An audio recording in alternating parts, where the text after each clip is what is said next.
E aí, pessoal, tudo belezinha? Mister Darkness aqui novamente para outro React. Bora lá, bora lá. Imagina nos seus primeiros anos de vida. Você tá no seu quarto e ouve seus pais brigando pela porta. O pai, que sai de casa às 4 da manhã pra pegar o transporte de 2 horas até o serviço, contraiu uma dívida pra algo que ele disse que precisava, e a mãe culpava por ter tomado essa decisão sozinha, sendo que o trabalho dele mal tá ajudando pra pagar as contas, e por isso ela foi obrigada a ter que fazer 2 turnos, o que tem a deixado exausta. Já tem 6 meses que não come carne, Caralho, aí é complicado, viu? Aí é complicado. e o frango tá caro, o arroz tá caro, o óleo tá caro. Mês passado abriu uma goteira na laje que não deu pra consertar até agora, porque o patrão atrasou o pagamento. E ano passado, o filho mais velho teve que sair da escola pra ajudar no serviço e fazer renda pra casa, o que foi num bom momento, porque foi na mesma época que o pai ficou de cama sem trabalhar depois de uma surra do policial porque o confundiram com um traficante ali do morro. Caramba, vai, mas que coisa horrível! Pobreza é duro e comum. 90% da população brasileira ganha menos de R$ 3.500 por mês e sem muita chance de sair desse lugar. Mas Tipo eu, né? por quê? Será que é de interesse do governo manter a população ignorante na miséria? Com certeza, com certeza. Mesmo os que não têm esse interesse, acabam sem querer fazendo exatamente isso. Será que os culpados são os empresários que concentram a maior parte da riqueza? Ou será que a culpa é da Não existe esse negócio de concentrar a riqueza de empresário, não, cara. Empresário não deixa dinheiro debaixo do colchão. Tá sempre investido e gerando riqueza indiretamente.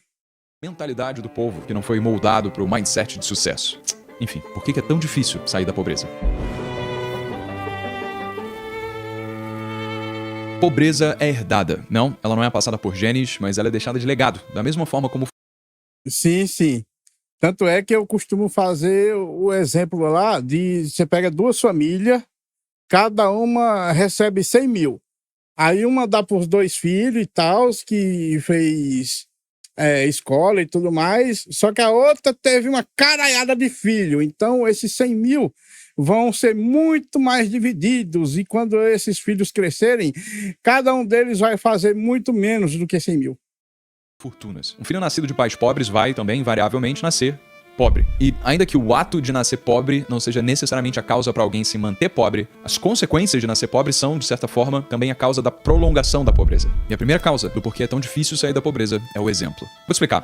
Nos nossos primeiros anos de vida, a gente tem os pais como os grandes influenciadores da nossa visão de mundo. A gente repete suas palavras, a gente age com seus trejeitos, e como eles são basicamente os nossos primeiros formadores de opinião, a gente tende a pensar do jeito que eles pensam também. Isso significa aprender com as falas e o exemplo dos pais que não estudaram educação financeira, que tudo se compra parcelado, especialmente se não tiver dinheiro para pagar à vista. No meu caso, cara, foi muito pior, porque, tipo, a minha mãe, ela é uma compradora compulsiva. Ela também não entende de contas e tal, então ela primeiro compra e depois ela vê se dá para pagar. Se não der, ela tá com foda-se lá, porque é desse jeito. Tanto é, para vocês terem ideia, ela alugou um videocassete por R$ 50 por mês, numa época, e passou anos com esse videocassete alugado. Sendo que com R$ 400 ela poderia ter comprado um, só que ela pagou nesse videocassete alugado, acho que muito mais de R$ 800. Então, tipo, ela não sabe fazer essas coisas, sabe? Então, é sempre prejuízo, prejuízo, prejuízo, prejuízo. Ela pegou o empréstimo a 10% e depois nunca pagava o próprio empréstimo em si, pagava só os juros. Então, a mentalidade dela, cara, meio que moldou a minha infância até certa parte, quando eu percebi que o negócio só ia piorar. Que tudo bem comprar um item caro sem ter nenhuma reserva, afinal quem que tem reserva mesmo? Ou então, ao invés de comprar um curso, por que não comprar um presente pra alguém que eu gosto? Ou então um tênis pra mim mesmo, porque eu mereço? Ou eu posso morrer amanhã? Fora todas as coisas que eles não compram, que são muito mais numerosas do que esses exemplos e trazem um sentimento contínuo de falta e de escassez. E aí, acostumados a uma vida de privações, sem encorajamento, inspiração ou bons exemplos sobre como lidar com o dinheiro das pessoas à sua volta, pobreza gera um sentimento de desesperança, de baixa autoestima, falta de confiança em si mesmo. O que Eu concordo. dificulta o surgimento da crença de que existe sequer sentido em ir atrás de oportunidades. Se eu nascer assim e não tem nada que possa ser feito sobre isso, eu não vou fazer nada diferente. E aí, como nada diferente é feito, o mesmo, que sempre tem acontecido, vai continuar acontecendo. É uma profecia autorrealizável. A segunda causa é a instabilidade emocional da família. Um estudo da Developmental Psychology concluiu que mães de famílias com baixa renda apresentam níveis mais elevados de estresse e depressão, o que afeta, em média, a qualidade da interação com seus filhos. Essas mães, o estudo mostrou, apresentam uma maior irritabilidade e dificuldade em lidar com birras infantis. E um outro estudo foi publicado na revista Child Development, que revelou que crianças de famílias com baixa renda têm menor probabilidade de receber carinho e atenção de seus pais, se comparado com crianças que nasceram em classe média ou alta. Além dessas Com isso aí eu não sofri, não. Isso aí, não tive sofrimento com isso aí, não. crianças de baixa renda serem mais propensas a sofrerem punições físicas. Esse ambiente de maus exemplos financeiros, de insegurança emocional e escassez na sua essência pode falhar se comparado ao encorajamento que crianças de classe média e alta recebem com seus pais, incentivando a perseguir seus interesses, buscar novos aprendizados e genuinamente se tornarem protagonistas do seu próprio desenvolvimento. Mas Isso aí eu não tive, não. Isso aí eu nunca tive incentivo pra ser nada. tudo isso é meio que só superfície ainda. Tem prisões muito mais profundas e reais do que a psicológica. Na história do começo desse vídeo foram citados alguns problemas. Problemas de instabilidade no relacionamento, na manutenção da casa, no tempo de transporte até o serviço, turnos dobrados. A falta de segurança financeira vem associada a uma série de problemas para resolver. E esses problemas têm o custo mais caro que alguém pode ter na sua vida: o seu tempo. E essa é a terceira causa. Sem reservas financeiras, os pobres não podem largar o único pé de meia que tem para se encontrar ou depender de suporte familiar para isso, porque toda a família tá na mesma condição. Assim, com pouco ou nenhum tempo para focar em novas iniciativas ou perseguir outros interesses como hobbies, estudos, nada ou muito pouco é construído. Então, a vida se arrasta na mesmice. O tempo que o pobre leva a resolver E com certeza, com certeza. Tipo, não só pobreza hereditária, como ela vai aumentando com o tempo. Tipo, o meu avô, o patrimônio que ele tinha, eu posso dizer que era bem considerável. E nenhum filho dele nunca vai chegar a ter o mesmo tanto de patrimônio que ele teve. Meu avô, por parte de mãe, no caso. Por parte de pai, eu não sei, porque meu pai morreu quando eu era novo e a gente mora muito longe da família por parte de pai. Mas, tipo, meu avô, por parte de mãe ali, ele tinha um patrimônio grande. Aí dividiu entre os filhos e tal. Nenhum filho dele nunca vai chegar a ter o mesmo patrimônio que ele. E os filhos dos filhos, pelo que eu tô vendo, a maioria vai ser mais pobre que os pais. A maioria dos meus primos vão ser todos mais pobres que meus tios e tias, que eu tenho muitos.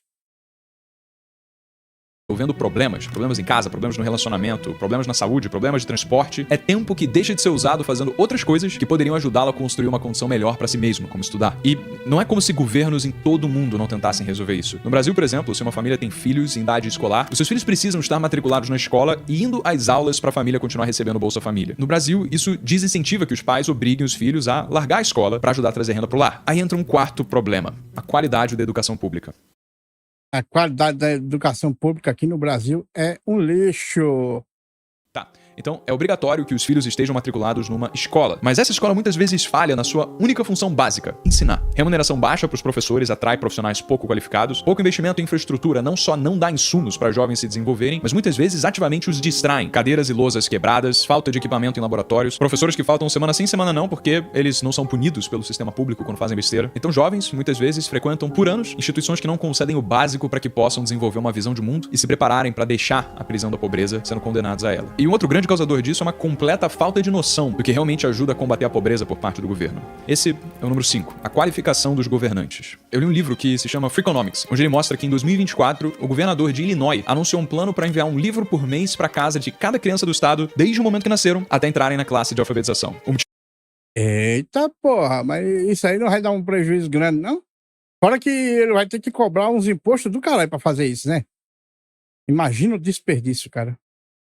O governador tinha lido uma pesquisa que em famílias onde havia mais livros, os alunos iam melhor na escola. E aí o governador chegou e pensou: vou resolver o problema da baixa performance da escola mandando livros pra casa das crianças. Lindo. Só tem um problema: esse plano jamais ia funcionar. O que o governador deixou de perceber é que ter livro em casa não era a causa da melhora de performance na escola, mas uma das consequências de um outro fator que, esse sim, causava tanto a melhor performance na sala de aula e um aumento na quantidade de livros em casa. Sabe qual que era a verdadeira causa? Famílias com o hábito de ler. Exatamente, exatamente. Eles querem sempre nos sintomas, nunca na causa, né? Famílias em que havia o hábito de leitura tendiam a ter, adivinha, mais livros em casa e, por consequência, como pais setam o exemplo para os filhos acabam tomando o hábito de estudar, assim como os pais que eles vêm fazer isso todo dia. Então, iam melhor na escola. O plano desse governante não foi aprovado, mas não deixa de mostrar como governos em todo o mundo, partindo das melhores intenções, não só tomam medidas completamente desconexas com a realidade, mas muitas vezes acabam até piorando o problema. A maioria das vezes, no caso, né? Porque vamos supor que ele invente lá um plano mirabolante que realmente funcione. Mas aí vai ter que cobrar impostos e tal, e dinheiro que deveria ser usado de maneira mais eficiente em outro lugar, deixa de ser usado e fica sendo usado de maneira ineficiente.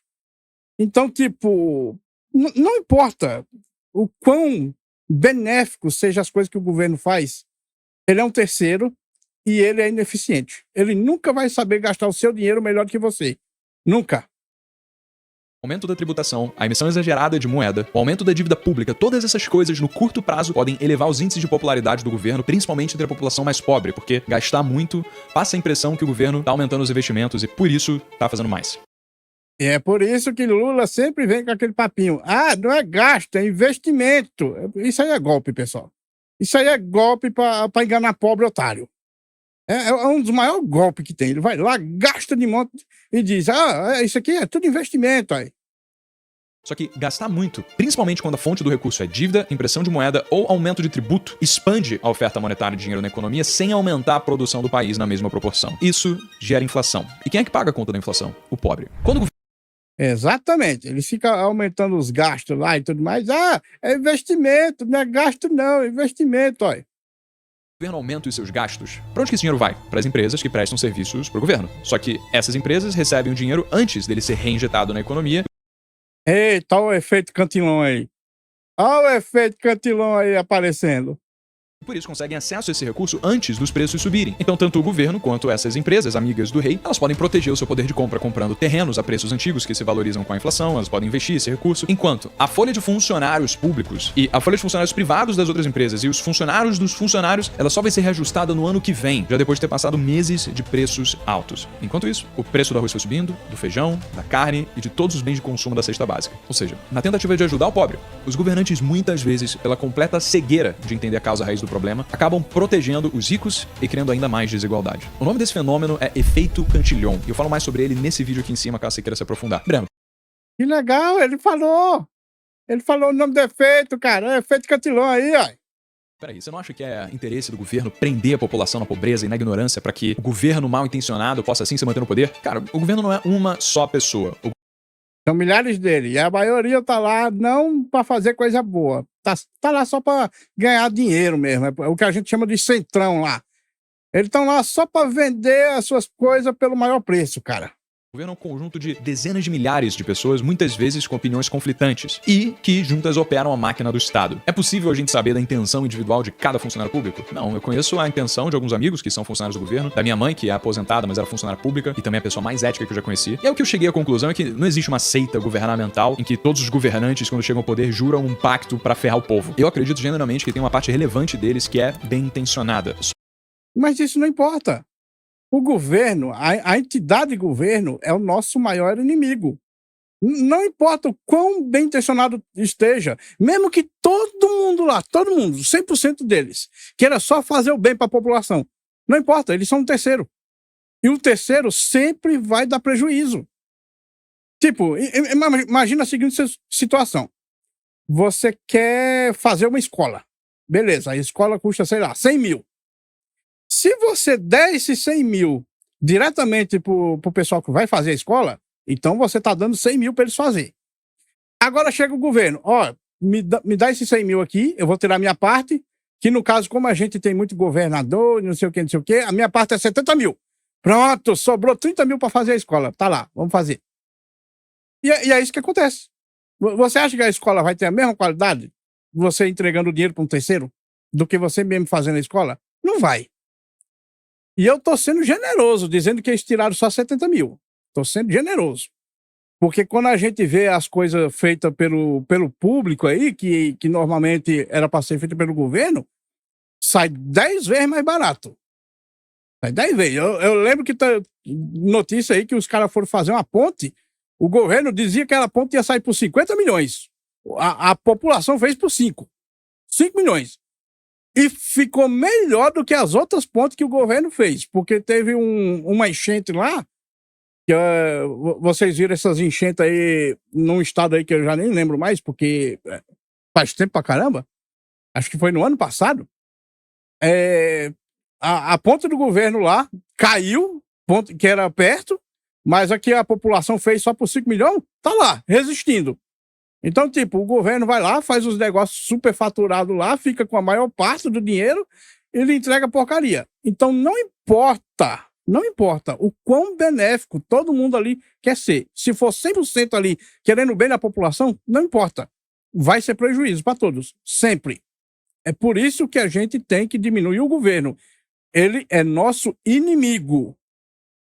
Não tem a qualificação necessária para sentar na cadeira que sentam. Ainda assim, seria ingênuo culpar só os governantes pela sua cegueira bem intencionada, sem também falar das pessoas que colocaram eles lá para começar. Sexta causa, a população votante. A maior parte da população não teve acesso a uma educação de qualidade, que dirá educação financeira nas escolas. Portanto, a maior parte das pessoas não consegue entender como que benefícios aparentemente tentadores de curto prazo podem ser prejudiciais no longo prazo. Isso daí é outra coisa que lasca, é por isso que os governantes sempre deixam a população votar. É isso aí, eles deixam a população votar, que é para poder enganar eles direitinho, para eles não se revoltar e tal. Mas mesmo a maior parte das pessoas que tiveram uma educação de qualidade também não estudaram finanças, noções básicas de economia, então acabam atribuindo um peso muito favorável àquilo que elas sabem e conhecem, que são principalmente propostas com cunho social e de intervencionismo econômico, para redistribuir a renda do rico e levar para o pobre, sem entender necessariamente os desdobramentos negativos na economia que algumas dessas propostas podem trazer justamente para a parcela da sociedade que as propostas mais se dispõem a ajudar, que são os pobres. E isso cria uma polarização enorme na sociedade, porque quem olha além da superfície entende as consequências de longo prazo do aumento da tributação sobre qualquer classe social, o aumento da dívida pública, a impressão de moeda sob a justificativa de criar mais benefícios ou reduzir as desigualdades. Qualquer pessoa que é contra essas medidas são taxadas de desumanas, de egoístas, de ignorantes, como se elas não... A gente que quer os bens a longo prazo é taxado dessas coisas aí. Vocês libertários, não sei o quê, vocês são amigos aí do capitalista malvadão e tal, vocês querem o bem dos empresários e não do pobre. É sempre essa mesma merda. Se importassem com o bem-estar público, ou principalmente o bem-estar dos pobres. E aí essas pessoas, elas tendem a ficar ressentidas e saem da política, ou nem entram na política. Elas deixam de buscar expor sua visão, deixam de buscar o diálogo, porque elas sabem que se fizerem isso, vão ser atacadas. A consequência, quase nunca tem gente que pensa assim ocupando cadeira do governo. E aí, como não tem espaço para diálogo, a visão anti-empresariado, ela se alastra para uma parcela relevante da sociedade, para os pobres, para as pessoas de classe média que têm convicção que a culpa da miséria no Brasil é a concentração de renda na mão de poucos, erroneamente olhando concentração de renda na mão de poucos, como se a economia fosse de soma zero. Estou dizendo, o governo está sempre tentando, a culpa é do empresário malvadão ali, concentrando renda. Merda nenhuma. Isso como a causa do problema, quando na verdade é, de novo, a consequência comum de um problema muito mais embaixo. Cara, eu já tive aluno do ensino médio em escola que eu palestrei perguntando pra mim: professor, qual que é o sentido de aprender empreendedorismo, que nem você tá falando aí, se os empresários são os maiores causadores da miséria do Brasil? Mas cara, a desigualdade social não é o causador universal e absoluto de pobreza. Desigualdade e a pobreza têm causas comuns. E só aqui a gente já falou de 6 dessas causas. A riqueza no Brasil ou de qualquer outro lugar do mundo não é um bolo estático que os ricos roubaram e deixaram todo o resto na miséria. Não foi assim. Uma pessoa que economizou o dinheiro do seu emprego por 10 anos, até tomar coragem para arriscar aquele recurso e empreender, construindo, por exemplo, uma farmácia numa cidade do interior, em que antes os habitantes precisavam pegar um ônibus de 1 hora até chegar na cidade próxima em que tinha farmácia. A pessoa que colocou uma farmácia no meio dessa cidadezinha levou remédios para perto, gerou empregos para a comunidade local, correu o risco de falir e perder todas as suas economias dos últimos 10 anos para isso. Breno, como aí? Pô, lógico que não é arriscado uma cidade que não tem farmácia dar errado. Mas lógico que é. Se a cidade fosse tão pequena... meu amigo, não existe esse negócio de empreendimento sem risco não, cara. Não existe não, cara. Se tem uma coisa que tem risco é justamente empreender num país que odeia o capitalismo como o Brasil. A ponto de não ter demanda, pode ser que os custos para você sustentar uma operação de farmácia não conseguissem compensar que a operação ficasse de pé. Mas agora me responde, o brother que colocou uma farmácia numa cidade no meio do nada prejudicou alguém com isso? Quem cria um supermercado fez isso em detrimento de quem não criou? Quem inventou uma tecnologia inovadora que facilitou a nossa vida no dia a dia, criou essa tecnologia prejudicando quem não a criou? Não, cara. Elas foram pessoas que perceberam problemas reais e usaram as suas competências para resolver esses problemas que muitas outras pessoas tinham. Então, decidiram comercializar essa solução para aqueles que gostariam de pagar por ela. Entende o seguinte, a causa da pobreza pobreza não foi a riqueza. Inclusive, se não existisse a riqueza, a pobreza seria muito pior, porque isso ia significar que quem teve o conhecimento para identificar problemas reais, encontrar soluções inovadoras, criar riqueza e aumentar o bolo, as pessoas nunca sequer teriam existido. E aí não é... Exatamente. Imagina se o Bill Gates nunca tivesse feito o Windows e os computadores nunca tivessem se popularizado. Provavelmente hoje a gente nem sequer teria celular. E se tivesse, não seria smartphone. Ia ser aquele celular grandão que parece um tijolo, sabe? Nunca teria saído daquilo. Se é que ia ter celular. Ter bolo para repartir com ninguém. Breno, você só deixou de lembrar do seguinte: o problema não é que tem empreendedor, pode ter. O problema é que pro rico ficar rico, ele tem que ter explorado muitos funcionários e mantido eles na pobreza. Não, também é outra asneira isso aí, principalmente os esquerdistas gostam de falar disso aí. É outra asneira isso aí. Será, cara? Será que foi bem assim? Ó, qualquer pessoa que arrisca do próprio dinheiro para começar um negócio, faz isso pensando no lucro. Se o empreendedor não tivesse um incentivo para enriquecer, ele não teria o porquê arriscar o patrimônio que construiu. Enquanto para as pessoas que têm menos apetite para risco, elas podem encontrar conforto e tranquilidade no emprego. Elas vão ter o descanso de mente em saber que, se fizerem um bom trabalho, o salário do próximo mês está garantido. Os dois têm vantagens e desvantagens. E tem empresa que cobra muito do funcionário? Tem, pô. Tem pra caramba. Nas jovens, a rotina começa às 8 da manhã. Muitas vezes as pessoas terminam de trabalhar tarde e precisam continuar o trabalho os finais de semana, como eu mesmo tô fazendo agora, que é um domingo, quando eu tô gravando esse vídeo. Cada um tem os seus objetivos de carreira, de ser promovido, de assumir posição de liderança, de viver a ambição de ser sócio da empresa. Elas veem no tempo dedicado para jovens uma forma de investir no seu futuro e contribuir para a mudança da educação nesse país. E também são devidamente pagos por isso. Isso é cultura. Tem empresa que tem cultura de bater ponto e beleza, vai embora, ok. Não funciona para mim. Se a turma das jovens não tivesse recebido uma proposta que os atraísse, elas nem teriam entrado. E se elas não curtirem e começarem a fazer conversa com outras empresas, e essas outras empresas oferecerem um ambiente mais legal, menos trabalho e mais dinheiro, elas vão sair e eu que me ferro. Eu vou perder colaboradores incríveis que eu não soube valorizar devidamente. Então, que eles vivam uma vida melhor em outro lugar mesmo. Mas, se não tiver empresa nenhuma te mandando mensagem, se a pretensão salarial que você manda para essas outras empresas que você está querendo ir não é aceita, você não tem ninguém que topa pagar o mesmo que você ganha para uma carga de trabalho menor, é um delírio pensar que o seu trabalho vale mais do que o que você está recebendo. Concordo plenamente. O pessoal diz, eu tô ganhando pouco, não vale a pena. Se não vale a pena, vá para outro emprego. Mas não tem outro. Então você tá num emprego que vale a pena sim. Se não tem outro que não pague mais, é porque os trabalhos que você tá fazendo não vale mais que isso não, doido. Mas eu trabalho demais. Não é justo. Não é mesmo. Sabe pra quem? Pra quem não tem como estudar e precisa acordar 4 da manhã, pegar 4 horas de transporte público por dia pra trabalhar e chegar em casa 11 da noite. É injusto pra quem entra numa escola pública com 6 anos de idade e sai aos 17 sem ter aprendido a ler e escrever. É injusto pra quem começou a vida tão atrás que essa turma sequer vai ter oportunidade de algum dia chegar no 0 a 0. É injusto, pô. Mas, pra quem teve educação de qualidade, pra quem passou em universidade pública sem cota, pra quem tá empregado em função de júnior, pleno, sênior, coordenador, gerente, diretor, pra essa turma falar que a sua vida é injusta, tendo recebido todas as oportunidades, reclamar que trabalha demais, quando tem tanta gente agora com o joelho no chão duro rezando pra conseguir um emprego, para de reclamar e agradece de vez em quando, cara. Vai te fazer bem. Pobreza, e principalmente a sua continuidade em gerações, não é um problema de uma só variável. Não tem um só culpado. Dizer isso seria como dizer que a maré baixa é a culpa de todos os navios naufragados no oceano. Ainda assim, quando eu criei a Jovens for Schools, foi por... Realmente não tem um culpado só, mas o maior culpado, garantidamente, é o governo. O maior deles. Isso aí não tem como negar.